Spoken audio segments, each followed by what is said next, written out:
Hello everyone, हाय। तो कैसे हैं आप सभी लोग? आशा करती हूँ कि आप सभी लोग स्वस्थ होंगे, अच्छे होंगे, अपनी तैयारी अच्छे से कर रहे होंगे। डेली करंट अफेयर के सेशन तो आते ही हैं, साथ के साथ आपको पीडीएफ्स भी मिलती हैं, क्विज़ेस भी मिलती हैं, वीकली मंथली दोनों आपके पास आती हैं, ठीक है, ऐप पे और वेबसाइट पे। आप आई होप आप क्विज़ेस लगाते होंगे, पीडीएफ डाउनलोड करके उससे पढ़ते होंगे, डेली सेशन भी देखते होंगे। तो देखो क्या होता है ना, कभी कभार हम हार मान जाते हैं। तो जो इंसान कभी हार नहीं मानता, जो भले ही कितनी मुसीबतें आए, भले ही कितनी दिक्कतें आए, उसके बाद भी हार नहीं मानता, बस लगे रहता है, चलता रहता है, चलता रहता है, वो एक दिन मंजिल को पा लेता है। तो इसी तरह जो कभी हार नहीं मानता ना, वो एक दिन जीत को हासिल कर लेता है। वो जो जुनून होता है हार ना मानने का, वो एक ना एक दिन जीत दिलाई देता है। तो आशा करती हूँ कि आप लोग भी कभी हार ना माने, जो भी मुसीबतें आएँ, जो भी हर्डल्स हों, टेंशन्स हों, उसको दूर रख के अपनी पढ़ाई पे ध्यान दें और जल्द से जल्द आप लोग एग्ज़ाम क्लियर करें और अपनी ड्रीम जॉब पाए। इसी आशा के साथ आज के सेशन की शुरुआत करते हैं। आइए देखते हैं फर्स्ट क्वेश्चन। फर्स्ट क्वेश्चन क्या है? Who has been elected as the PM of Vanuatu for the 5th time? 5वीं बार वानुअतु के PM that is prime minister कौन बने हैं? देखो, ये बने हैं सातो किलमान। क्या आपने मैप पे वानुअतु देखा है कि कंट्री कहाँ पे है? तो इट इज़ हियर। वानुअतु जो है ये कोरल सी है, इसके पास बेसिकली सिचुएटेड है। एंड पोर्ट विला जो है, जो आपको यहाँ दिख रहा है, ये इसकी कैपिटल है। इसके आसपास की कंट्रीज़ की बात करें तो देखो, यहाँ तुवालू है, ये फिजी है, ठीक है, उसके बाद सोलोमन्स आइलैंड्स हैं यहाँ पे, ठीक है, ये ऑस्ट्रेलिया का पार्ट है, पपुआ न्यू गिनी है इसके ऊपर में, that is north west side में। तो this is the map, right. अब हमने बात की थी कि कौन बने हैं 5th टाइम पे, तो he is none other than Sato Kilman, ठीक है। क्या नाम है? सातो किलमान। ये पीएम बने हैं, प्राइम मिनिस्टर बने हैं वानुअतु के, ठीक है। वानुअतु की कैपिटल हमने डिस्कस की, दैट इज पोर्ट विला। और वानुअतु वातु जो है वो इनकी करेंसी है। क्या है? वानुअतु वातु। अब कई बार करेंसी पूछ लेता है या पोर्ट विला का पूछ लेगा कि कैपिटल क्या है, तो यही स्टैटिक की फॉर्म में क्वेश्चन बन जाते हैं, ठीक। नेक्स्ट पे चलते हैं, नेक्स्ट देखते हैं। Who has been appointed as the chairperson of NASSCOM, that is national association of software and service corporation. क्या फुल फॉर्म है नेस्कॉम की? National association of service of software and service companies, right, of service and service companies, ये full form है। तो पूछ रहा है कि इसके चेयरपर्सन कौन बने हैं। द क्वेश्चन इज कि हु इज द चेयरपर्सन, ठीक है। जहाँ तक चेयरपर्सन की बात करें तो वो है राजेश नाम्बियार, ठीक है। कौन है? राजेश नाम्बियार जी। अच्छा, इन ऑप्शंस में ना, ये जो 5 ऑप्शंस हैं, इसमें एक पर्सन ऐसा भी है जो नेस्कॉम का प्रेसिडेंट है। कौन है वो? क्या बता सकते हैं? कमेंट कर सकते हैं? करिए, अगर जिसको आंसर पता है वो कमेंट करो। देखो, जो ई ऑप्शन है दैट इज देवजानी घोष। ये कौन है? ये प्रेसिडेंट है किसकी? नेस्कॉम की। किसकी प्रेसिडेंट है? National association of software and services companies की प्रेसिडेंट है। और जहाँ तक चेयरपर्सन की बात की थी हमने, तो राजेश नाम्बियार जी जो हैं वो चेयरपर्सन बने हैं। किसको रिप्लेस किया है इन्होंने? अनंत महेश्वरी, जो फॉर्मर माइक्रोसॉफ्ट इंडिया के बेसिकली प्रेसिडेंट थे, उनको रिप्लेस किया है। अनंत महेश्वरी जी को रिप्लेस करके राजेश नाम्बियार जी जो हैं वो क्या बन गए हैं? चेयरपर्सन बन गए हैं। किसके? National association of software and service companies के, राइट। यूपी में इनका हेडक्वार्टर है, हेडक्वार्टर की बात करें, और 1988 में इनका एस्टैब्लिशमेंट इस बेसिकली इस ये ऑर्गेनाइजेशन एस्टैब्लिश हुई थी। जहाँ तक कि प्रेसिडेंट की बात की थी तो मैंने आपको बताया था देवजानी घोष जो हैं वो इसकी प्रेसिडेंट हैं, ठीक है। तो यहाँ से इतनी बात। अब क्वेश्चन किसी भी फॉर्म में बन सकता है, प्रेसिडेंट पूछ सकता है, चेयरपर्सन जैसे क्वेश्चन में था अभी वो पूछ सकता है, एस्टैब्लिशमेंट ईयर पूछ सकता है, हेडक्वार्टर पूछ सकता है, किसको रिप्लेस किया अनंत महेश्वरी जी उनके बारे में भी पूछ सकता है। तो क्वेश्चन किसी भी फॉर्म में आ सकता है, ठीक है। जो भी यहाँ पढ़ाया जा रहा है वो सब इम्पोर्टेंट है, तो ध्यान से देखना सेशन को, ठीक। नेक्स्ट पे चलते हैं। Recently India has finished third in ISSF world championship. किस स्पोर्ट से रिलेटेड होती है चैंपियनशिप? ये होती है शूटिंग, ठीक है। ISSF की अगर फुल फॉर्म देखोगे तो इट इज़ बेसिकली एक चैंपियनशिप है जो शूटिंग में होती है। तो पूछा है थर्ड किसने, India has finished third, India तीसरे पायदान पे आया है किसमें? ISSF वर्ल्ड चैंपियनशिप 2023 में। तो which nation has secured first? India third आया है, तो पहले स्थान पे कौन आया है? पहले स्थान पे आया है चाइना, ठीक है। चाइना ने आई थिंक 28 मेडल कुछ चाइना ने हासिल किए हैं। तो देखो, international shooting sport federation world championship जो 2023 की है उसमें चाइना ने सिक्योर्ड की है फर्स्ट पोजीशन। 28 मेडल हैं, 15 गोल्ड हैं, ठीक है, 7 सिल्वर हैं, 6 ब्रॉन्ज हैं। उसके बाद बात करें तो सेकंड पे है यूक्रेन। यूक्रेन के पास कितने मेडल हैं? 12 हैं। 14 मेडल हैं इंडिया के पास। अब पूछोगे कि 14 मेडल इंडिया के पास है, 12 यूक्रेन के पास है, फिर भी यूक्रेन सेकंड पे क्यों है, इंडिया सेकंड पे क्यों नहीं है? क्योंकि इंडिया के पास यहाँ पे सिल्वर मेडल नहीं है। इंडिया के पास 6 गोल्ड और 8 ब्रॉन्ज है, जबकि यूक्रेन के पास 6 गोल्ड, 4 सिल्वर और 2 ब्रॉन्ज हैं। मेडल टैली में सबसे पहले जो आता है वो गोल्ड होता है, फिर सिल्वर, फिर ब्रॉन्ज। तो नंबर्स देखे जाते हैं, बट उससे पहले देखे जाते हैं कि किसने कितने ज़्यादा गोल्ड जीते, किसने कितने ज़्यादा सिल्वर जीते, फिर उसके बाद लास्ट में देखा जाता है कितने ज़्यादा किस कंट्री के टीम ने ब्रॉन्ज जीते, ठीक है। तो उसके हिसाब से रैंकिंग होती है।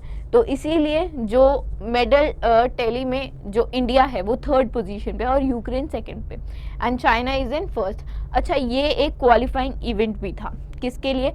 जो पेरिस 2024 में ओलंपिक्स है ना, उसके लिए एक क्वालिफाइंग इवेंट था, ठीक है।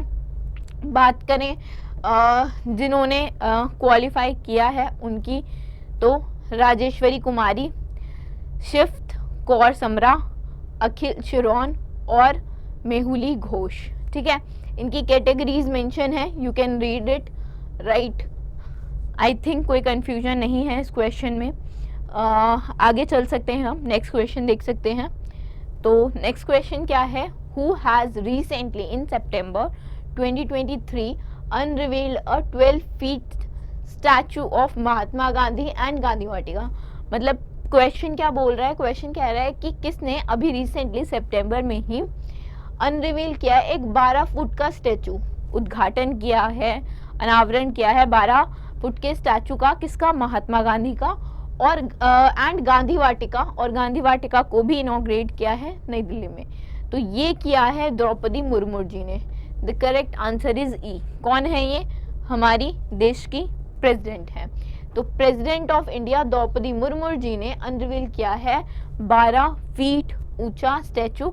और बेसिकली देखो, सेल्फी पॉइंट्स भी बनाए गए हैं गांधी वाटिका में ताकि विजिटर्स एक्सप्लोर कर सके, सेल्फीज दे सके, एक तरह से वहाँ लोग जाएं, एंजॉय करें, जो भी फीस होगी इन अ वे, ठीक है। तो टूरिज़्म भी प्रमोट होगा उस पर्टिकुलर रीजन या एरिया में दिल्ली के, राइट। और स्टैचू जो है बहुत सारे स्टैचू डिफरेंट पोजेस में भी वहाँ पे हैं महात्मा गांधी के। कहाँ पे? गांधी वाटिका में, ठीक है। तो ये न्यू दिल्ली में ही हुआ है बेसिकली, गांधी दर्शन म्यूजियम नई दिल्ली में ही इसका अनावरण हुआ है। नेक्स्ट पे चलते हैं, नेक्स्ट देखते हैं। नेक्स्ट क्या है? Which of the following has recently entered into a MOU with Indian renewable energy development agency to cofinance renewable energy project. क्या क्वेश्चन है? क्वेश्चन है कि किसने, इनमें से 5 ऑप्शन है, इट्स आस्किंग इनमें से किस कंपनी ने ठीक है, किस ऑर्गेनाइजेशन ने एक MOU साइन किया हुआ है, ठीक है। MOU क्या है, मेमोरेंडम ऑफ अंडरस्टैंडिंग, ठीक है। एक MOU साइन किया हुआ है किसके साथ, Indian renewable energy development agency के साथ, किस चीज़ के लिए, ताकि वो फाइनेंस कर सके रिन्यूएबल एनर्जी प्रोजेक्ट्स में। तो ये किसने किया है, ये किया है इंडिया इंफ्रास्ट्रक्चर फाइनेंस कॉरपोरेशन ने।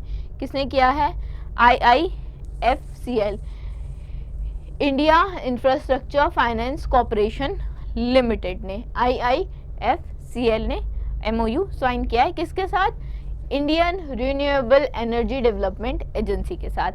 अच्छा, एक PSU है, ये पब्लिक सेक्टर अंडरटेकिंग है, प्लस किस मिनिस्ट्री के अंदर आती है ये, वो इम्पोर्टेंट है, ये आती है ministry of new and renewable energy, ministry of new and renewable energy के अंडर, ठीक है, ministry of new and renewable energy के अंदर आती है। पूछ सकता है कि this is a public sector PSU, this is a public sector undertaking and इसने एक MOU साइन किया है, सो एंड सो थिंग्स हुई हैं, तो बताओ ये किस मिनिस्ट्री के अंदर आती है, ठीक है। तो क्वेश्चन इस फॉर्म में भी बन जाता है। तो ये याद रखना, MOU साइन किया हुआ है, ये आपको बता ही दिया गया है, right. This will empower IREDA and IIFCL for co-landing, coordinating and loan synchronizing for all renewable energy project including small hydro जो projects होते हैं उनको भी this MOU will consider, right। अगर IREDA की बात करें, that is Indian renewable energy development agency की बात करें तो नई दिल्ली में है, प्रदीप कुमार दास जो हैं वो इसके CMD हैं, ठीक है। आगे चलें, आगे देखें नेक्स्ट क्वेश्चन। देखो नेक्स्ट क्वेश्चन क्या है, what is the main objective of chief minister सबल योजना। अच्छा, ये चीफ मिनिस्टर सबल योजना जो है वो किस राज्य की है, वो हिमाचल प्रदेश की है।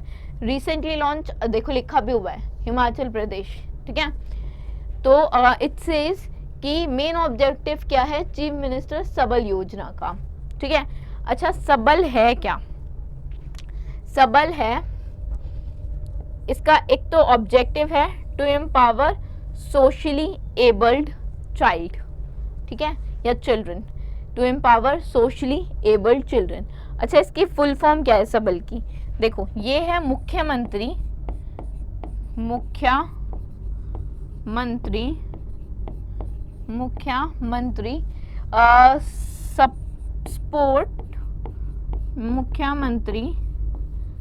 Supporting abilities rebuilding. Full form देख लेना, लिख लेना, फुल फॉर्म से रिलेटेड भी क्वेश्चन कई बार पूछ लेते हैं, ठीक है। एस्पिरेशंस, ठीक है, एस्पिरेशंस एंड लाइवलीहुड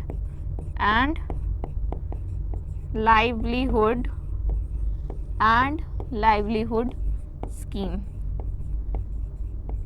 क्या है, मुख्यमंत्री supporting abilities rebuilding aspiration and livelihood scheme किसके लिए है, बेसिकली ताकि जो स्पेशली एबल्ड चाइल्ड हैं, स्पेशली एबल्ड चिल्ड्रन हैं, उनको हेल्प मिल सके, ठीक है। इसके लिए इन्होंने बेसिकली जो सर्व शिक्षा अभियान है और संपर्क फाउंडेशन है उसके साथ भी they have jointly collaborated, right. और सबल स्कीम की अगर हम बात करें तो जैसे मैंने बताया कि it is to empower specially abled children, right, across 400 schools, कहाँ पे, हमीरपुर में, सोलन में और शिमला डिस्ट्रिक्ट के अंदर, राइट। अगर ऐप की उसकी बात करें कि इन्होंने अभ्यास हिमाचल और शिक्षक सहायता जो चैटबॉट्स हैं उनको लॉन्च किया है, राइट, ताकि क्या हो सके, एक तो किसके थ्रू किया है, स्विफ्ट चैटबॉट ऐप के थ्रू, ताकि स्टूडेंट्स जो हैं अपने लेसन्स को जो भी उनकी पढ़ाई है उसको वो आसानी से कहीं पे भी कभी भी याद कर सकें। फुल फॉर्म मैंने आपको बता ही दी थी, मुख्यमंत्री Supporting abilities rebuilding aspiration and livelihood scheme, that is सबल. ठीक, गेट इट. आगे चलें, नेक्स्ट क्वेश्चन देखें. देखो नेक्स्ट क्वेश्चन है, who among the following has been nominated as new president of Film and Television Institute of India, that is FTII के जो new president हैं वो कौन बने हैं. इन्होंने एक बहुत अच्छी मूवी में काम किया है जो चंद्रयान पे थी, दैट इज आर माधवन. ठीक है, आर माधवन जो हैं वो प्रेसिडेंट बने हैं. जो बॉलीवुड फिल्म मेकर एक्टर हैं R Madhavan, he has become the new president of film and television institute of India. ठीक है, किसके मतलब इनसे पहले कौन था? इनसे पहले थे शेखर कपूर जी. ठीक है, शेखर कपूर जी के बाद अब आर माधवन बने हैं प्रेसिडेंट. अच्छा, एस्टैब्लिशमेंट ईयर की बात करें तो 1960 में एस्टैब्लिश हुआ था film and television institute of India. और अगर हेडक्वार्टर्स की बात करें तो पुणे महाराष्ट्र में इनका हेडक्वार्टर है. राइट, नेक्स्ट पे चलें, नेक्स्ट देखें. Recently, US state of Georgia has officially declared the month of Dash as the Hindu Heritage Month. कि जो US स्टेट है जॉर्जिया की, US स्टेट ऑफ जॉर्जिया ने अभी ऑफिशियली डिक्लेयर किया है किस मंथ को? हिंदू हेरिटेज मंथ की तौर पे. इन्होंने किया है अक्टूबर को, क्योंकि देखो इस मंथ में बेसिकली गांधी जी का भी बर्थडे आता है. उसके बाद इस साल या जैसे काफ़ी साल जो होते हैं दिवाली जैसे फेस्टिवल दशहरा, ये भी अक्टूबर मंथ में पड़ जाते हैं. कभी नवंबर में भी पड़ते हैं, बट गांधी जी का बर्थडे और प्लस काफ़ी बार फेस्टिवल पड़ जाते हैं. दशहरा तो ऑलमोस्ट पड़ ही जाता है अक्टूबर मंथ में. राइट, तो इसी सॉरी इसीलिए इन्होंने अक्टूबर मंथ को चूज़ किया. राइट, तो US state of Georgia governor brain camp ने ऑफिशियली डिक्लेयर किया अक्टूबर मंथ को हिंदू हेरिटेज मंथ के तौर पर. अच्छा, इन्होंने ये क्यों किया? देखो बेसिकली जो अमेरिका में इंडियंस हैं, ठीक है, जो दे हैव चूजन बिकॉज एक तो ये बात हो गई, और जो सिग्निफिकेंस है या कंट्रीब्यूशन है हिंदुइज्म का अमेरिकन सोसाइटी में, उसको प्रमोट करने के लिए इन्होंने जो हिंदू हेरिटेज मंथ है उसको एक तरह से उसको एक्नॉलेज किया, उसको सेट किया अक्टूबर के मंथ को as Hindu heritage month. Right, किस चीज़ के लिए? जस्ट ताकि वो हिंदुइज्म को अमेरिकन सोसाइटी में उसके कंट्रीब्यूशन को एक्नॉलेज कर सके, उसकी सिग्निफिकेंस को इम्पोर्टेंस दे सके. ठीक है, आगे देखें, आगे चलें, नेक्स्ट क्वेश्चन देखें.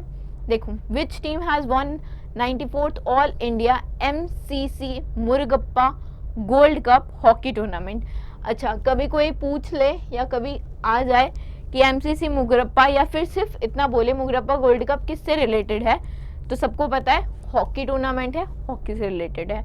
क्वेश्चन क्या बोल रहा है कि किसने जीता है? तो ये जीता है इंडियन रेलवेज ने. किसको हरा के?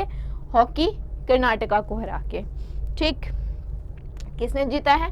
इंडियन रेलवेज ने जीता है. इंडियन रेलवेज ने हॉकी कर्नाटका को हरा के क्या जीता है? 94th MCC मुगरप्पा gold cup. अच्छा, ये MCC है क्या? देखो, ये पहले क्या था ना, एक तो ये सबसे ओल्डेस्ट है, ठीक है, हॉकी टूर्नामेंट्स में सबसे ओल्डेस्ट टूर्नामेंट है ये.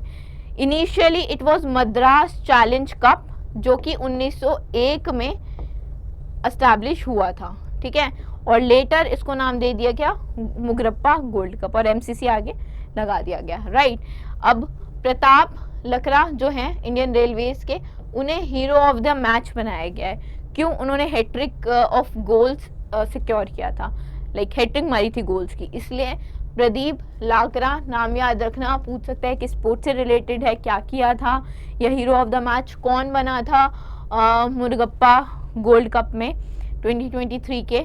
ठीक है, तो किसी भी वे से क्वेश्चन पूछा जा सकता है. Indian railways they have won a cash prize of 7 lakh, और जो हॉकी कर्नाटका है उन्हें 5 लाख का कैश प्राइज मिला है. ठीक है, इंडियन रेलवेज को कितना मिला है? इंडियन रेलवेज को मिला है 7 लाख, और हॉकी कर्नाटका को 5 लाख पर प्लेयर. ठीक है, तो इसी के साथ सेशन का समापन हुआ है, एंड हुआ है एक तरह से। कल फिर से नए क्वेश्चंस, इम्पोर्टेंट क्वेश्चंस के साथ आएंगे। आज के लिए थैंक यू सो मच।